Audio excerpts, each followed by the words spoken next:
नमस्कार, मी प्रज्ञा कर्जवकर. जेएम विशेष मध्ये सर्वांचं स्वागत. दिवसभरात चर्चा झाली ती संसदेत प्रतिष्ठापना होणाऱ्या राजदंडाची. आजचा जय महाराष्ट्र विशेष कार्यक्रम त्यावरच आहे. पाहूया.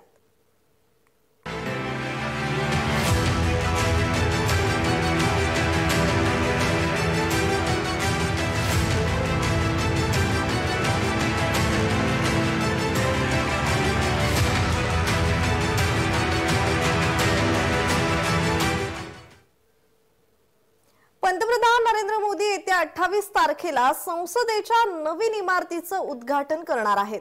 नव्या संसदेत राजदंडाची प्रतिष्ठापना केली जाणार आहे. केंद्रीय गृहमंत्री अमित शाह यांनी या संदर्भात पत्रकारांशी बोलताना याची माहिती दिली.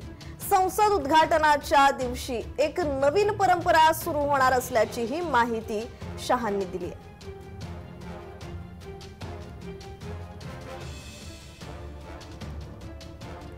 पंतप्रधान नरेंद्र मोदी येत्या 28 तारखेला संसदेच्या नवीन इमारतीचं उद्घाटन करणार आहेत. नव्या संसदेत राजदंडाची प्रतिष्ठापना केली जाणार आहे. केंद्रीय गृहमंत्री अमित शाह यांनी या संदर्भात पत्रकारांशी बोलताना याची माहिती दिली आहे. तर संसद उद्घाटनाच्या दिवशी एक नवीन परंपरा सुरू होणार असल्याची ही माहिती अमित शाह यांनी दिली आहे.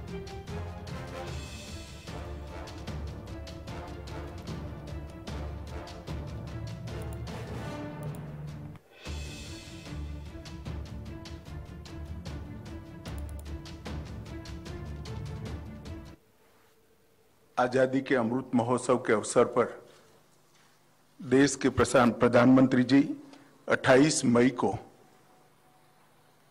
संसद का नवनिर्मित भवन राष्ट्र को समर्पित करेंगे. एक प्रकार से ये नया संसद भवन प्रधानमंत्री जी की दूरदर्शिता का प्रमाण है, जो नए भारत के निर्माण में हमारी सांस्कृतिक विरासत, परंपरा और सभ्यता को आधुनिकता से जोड़ने का एक सुंदर प्रयास है. देशाचे पहिले पंतप्रधान पंडित जवाहरलाल नेहरू यांनी 14 ऑगस्ट 1947 ला तामिळ पुजाऱ्यांच्या हस्ते राजदंड स्वीकारला होता. भारतीय सत्तेच्या हस्तांतरणाचं प्रतीक म्हणून या राजदंडाकडे पाहिलं गेलं. त्यानंतर नेहरूंनी तो एका संग्रहालयात ठेवला आणि तेव्हापासून तो तिथेच आहे. देशाचे पहिले पंतप्रधान पंडित जवाहरलाल नेहरू यांनी 14 ऑगस्ट 1947 ला तामिळ पुजाऱ्यांच्या हस्ते राजदंड स्वीकारला होता. भारतीय सत्तेच्या हस्तांतरणाचं प्रतीक म्हणून या राजदंडाकडे पाहिलं गेलं. त्यानंतर नेहरूंनी तो एका संग्रहालयात ठेवला आणि तेव्हापासून तो तिथेच आहे.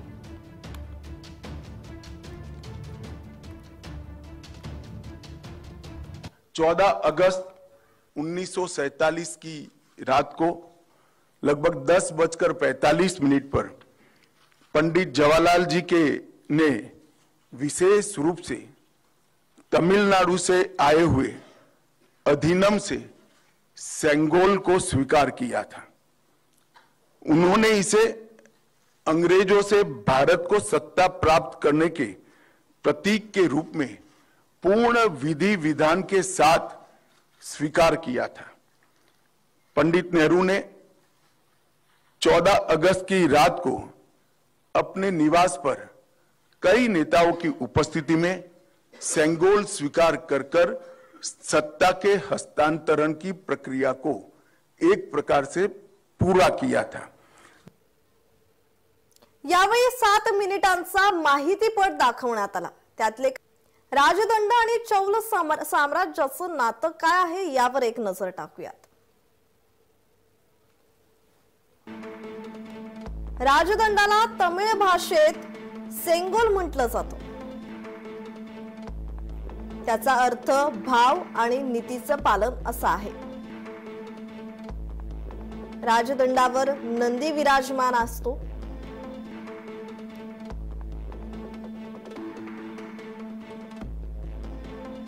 भारतीय उपखंडात चौला हे सर्वात जास्त काळ सत्ता गाजवणाऱ्यांपैकी एक होते.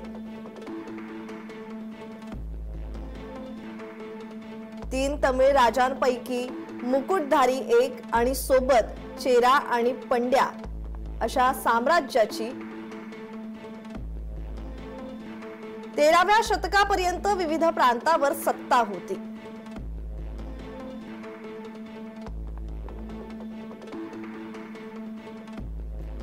एका राजाकडून दुसऱ्या राजाकडे सत्तेचं हस्तांतरण राजदंड देऊन संपन्न होत असे. म्हणूनच राजदंड हे सत्ता हस्तांतरणाचे प्रतीक मानले जाते. भारताचं स्वातंत्र्य मिळवताना म्हणजेच 15 ऑगस्ट 1947 साली राजदंड स्वीकारण्यात आला.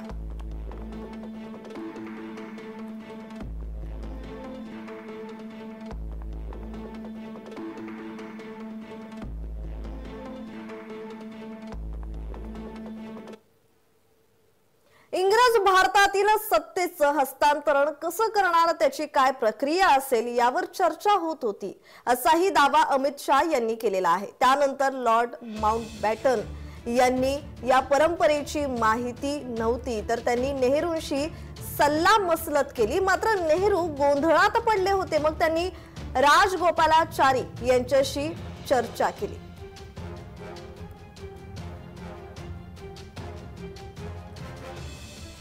तर इंग्रज भारतातील सत्तेचं हस्तांतरण कसं करणार, त्याची काय प्रतिक्रिया असेल यावर चर्चा होत होती, असा दावाही अमित शाह यांनी केलाय. त्यानंतर लॉर्ड माउंटबॅटन यांना या परंपरेची माहिती नव्हती तर त्यांनी नेहरूंशी सल्लामसलत केली. मात्र नेहरू गोंधळात पडले होते. मग त्यांनी राजगोपालाचारी यांच्याशी चर्चा केली.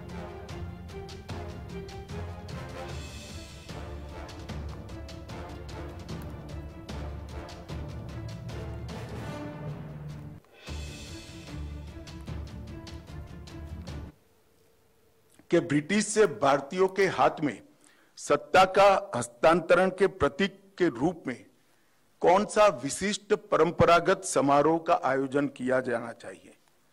पंडित जी भी कंफ्यूज थे.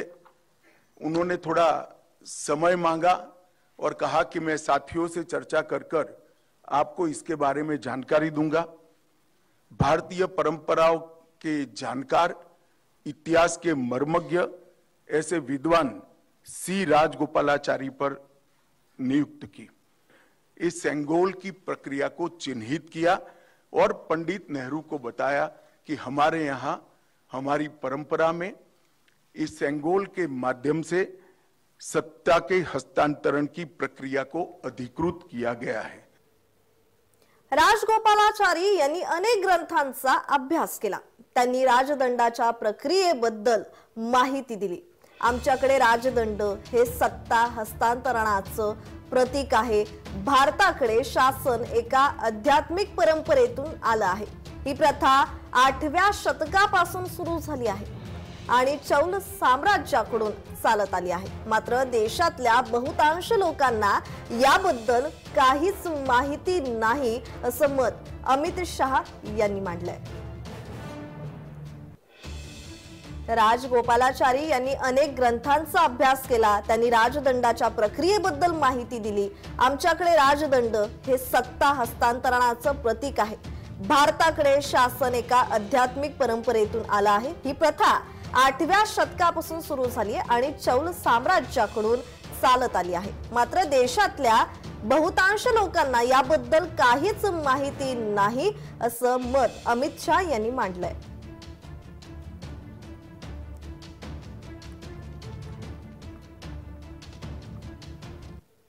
अर्थ और भाव नीति परायणता से है. यह एक तमिलनाडु के प्रमुख धार्मिक मठ के महंतों द्वारा ये सेंगोल जो आप अभी देख रहे हैं स्क्रीन पर, ये अभिमंत्रित है. गंगा जल से उसको पवित्र किया गया है. इस पर पवित्र नंदी अपना अटल दृष्टि और स्थिरता के साथ विराजमान है. और ये जो सेंगोल है वो चोला साम्राज्य के समय से, मतलब 8वीं शताब्दी से चली आ रही हमारी अपनी भारतीय सभ्यगत प्रथा का एक अनुसरण करने के लिए ये प्रथा को बना दिया गया था. पंतप्रधान नरेंद्र मोदींना राजदंडाविषयी माहिती मिळाल्याबरोबर त्यांनी त्याची चौकशी केली। देशाच्या समोर ते ठेवायला पाहिजे असं त्यांना वाटलं, त्यासाठी त्यांनी संसदेच्या लोकार्पणाचा दिवस निवडल्याचंही अमित शाह यांनी म्हटलेलं आहे। तसंच राजदंडाच्या स्थापनेसाठी संसदेपेक्षा उपयुक्त आणि पवित्र स्थान कोणतंही असू शकत नाही, त्यामुळे ज्या दिवशी नवसंसद देशाला समर्पित केली जाईल त्या दिवशी नरेंद्र मोदी तामिळनाडूहून आणलेल्या राजदंडाचा स्वीकार करतील आणि लोकसभा अध्यक्षांच्या आसनाजवळ त्याची प्रतिष्ठापना करतील, अशी माहितीही अमित शाह यांनी दिली आहे।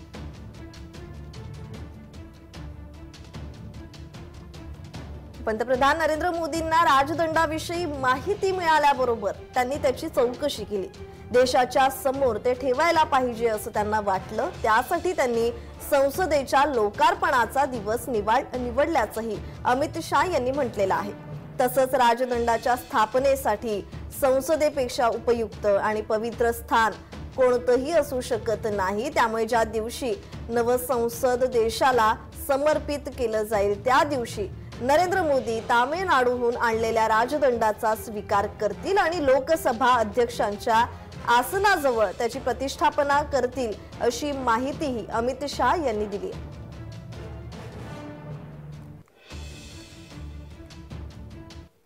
हमारी सरकार का मानना है कि इस पवित्र सेंगोल को किसी संग्रहालय में रखना अनुचित है। सेंगोल की स्थापना के लिए संसद के भवन से अधिक उपयुक्त और पवित्र और उचित स्थान कोई हो ही नहीं सकता।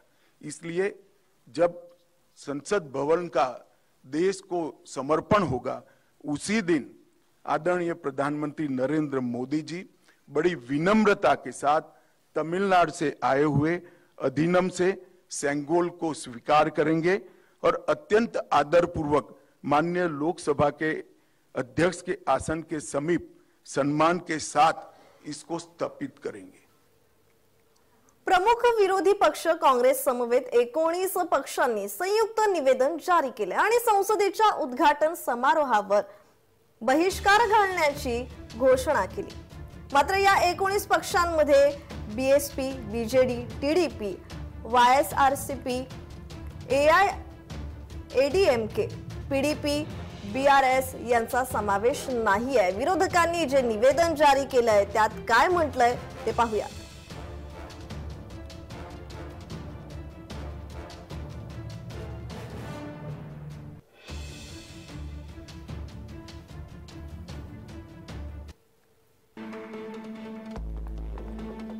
राष्ट्रपती मुर्मूंकडे दुर्लक्ष करून संसदेचं उद्घाटन म्हणजे गंभीर अपमान असल्याचं म्हटलं गेलंय। त्याचबरोबर मात्र आपल्या लोकशाहीवर थेट हल्ला आहे। भारतीय राज्यघटनेच्या कलम 79 मध्ये सांगितलं आहे की भारतासाठी एक संसद असेल, त्यात राष्ट्रपती आणि 2 सदनांचा समावेश असेल। लोकसभा आणि राज्यसभा अशी या सदनांची नावं असतील असं घटनेत म्हटलंय।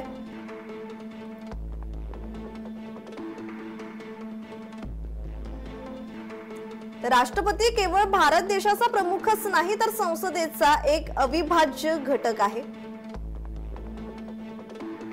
राष्ट्रपती मुर्मू यांच्याशिवाय संसदेचं उद्घाटन करण्याचा निर्णय एक अशोभनीय कृत्य आहे। त्यामुळे राष्ट्रपती पदाचा अपमान होतो। असं करणं हा राज्यघटनेचा अपमान आहे असंही विरोधी पक्षाचं मत आहे। जेव्हा लोकशाहीचा आत्माच संसदेतून काढून टाकला आहे तर आम्हाला नवीन इमारतीचं काहीच मूल्य दिसत नाही असं विरोधी पक्षांनी म्हटलंय।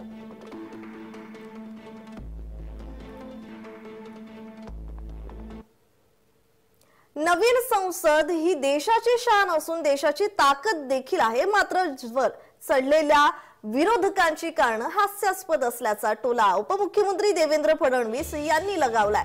तसंच वर्षानुवर्षे नवीन संसद बनवण्याची चर्चा व्हायची, मात्र कोणी बनवू शकलं नाही. ते पंतप्रधान नरेंद्र मोदींनी करून दाखवलं असं म्हणत विरोधकांच्या पोटात दुखतंय असा टोलाही उपमुख्यमंत्री देवेंद्र फडणवीस यांनी लगावलाय.